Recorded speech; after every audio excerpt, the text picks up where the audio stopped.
পৌরসভা এলাকায় 3 কোটি 10 লক্ষ টাকা খরচ করে চলছে কঠিন বজ্র ব্যবস্থাপনা কেন্দ্র নির্মাণের কাজ।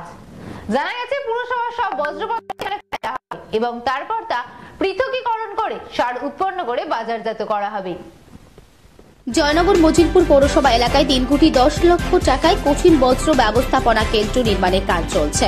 এর জেরেই পচনশীল ও অপচনশীল পদার্থের পৃথকীকরণের কাজ সহজ হবে বলে মনে করেন পৌরসভা প্রশাসনের কর্তা ব্যক্তিরা। পৌরসভার চেয়ারম্যান সুকুমার হালদার বলেন, 3 কোটি 10 লক্ষ টাকায় কেন্দ্র নির্মাণ চলছে। পুরসভার সব ওয়ার্ডের বজ্র পদার্থ এখানে ফেলা হবে, তারপর তা পৃথকীকরণ করে সার উৎপন্ন করে তা বাজারজাত করা হবে। পুরসভা থেকে কিছু দূরে ময়লাপোতা এলাকায় 10 বিঘা জমিতে কঠিন বজ্র ব্যবস্থাপনা কেন্দ্র নির্মাণের কাজ চলছে জোর কদমে। কয়েকদিন আগেই এর উদ্বোধন করেছিলেন জয়নগরের বিধায়ক বিশ্বনাথ দাস। জয়নগর মজিলপুর পৌরসভার 14টি ওয়ার্ড, প্রত্যেক ওয়ার্ডের পুরো নাগরিকদের পচনশীল ও অপচনশীল পদার্থ ফেলার জন্য সবুজ ও নীল বালতি দেওয়া হয়েছে। সেই সব বজ্র পদার্থের ব্যবস্থাপনা কেন্দ্রের পাশেই জমা করা হচ্ছে। পৌরসভার ভাইস চেয়ারম্যান রথিন মণ্ডল বলেন, জমিতে শেড নির্মাণ করা হবে, তারপর সেখানে মেশিনের মাধ্যমে পৃথকীকরণের কাজ শুরু হবে। পৌরসভার আয় বাড়াতে উন্নত মানের সার তৈরি করে তা বাজারজাত করে আয় বৃদ্ধি করবে।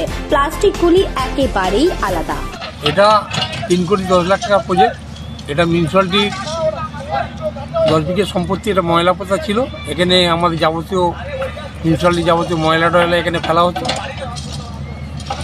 আমাদের এটা একটা কম্পোস্ট সার করার জন্যে 70 মিটার বা 40 মিটার একটা জায়গা নিয়ে এখানে শেড হবে, যাওয়ার বড় গাড়ি যাওয়ার জন্য রাস্তা থাকবে এবং এখান থেকে সমস্ত প্লাস্টিকগুলো আলাদা করা হবে এবং বাদবাকিগুলো নিয়ে তার থেকে মাটি পাওয়া যায়, তাতে সার তৈরি হবে।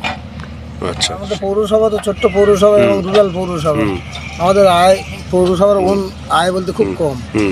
তো এখান থেকে যদি আমরা একটা আয় বাড়াতে পারি, পৌরসভার একটা মাসে একটা আয় বেড়ে যাবে এবং আমরা চাইছি আমরা আত্মনির্ভরশীল হতে। আমরা আত্মনির্ভরশীল হওয়ার জন্য এটাও একটা যেমন পন্থা, আরও কিছু চেষ্টা করছি বিভিন্ন দিক থেকে যাতে পৌরসভাকে আত্মনির্ভরশীল করা যায় এবং আত্মনির্ভরশীল যতদিন না হতে পারছি ততদিন কিন্তু আমরা ভালো জায়গায় পৌঁছাতে পারছি না।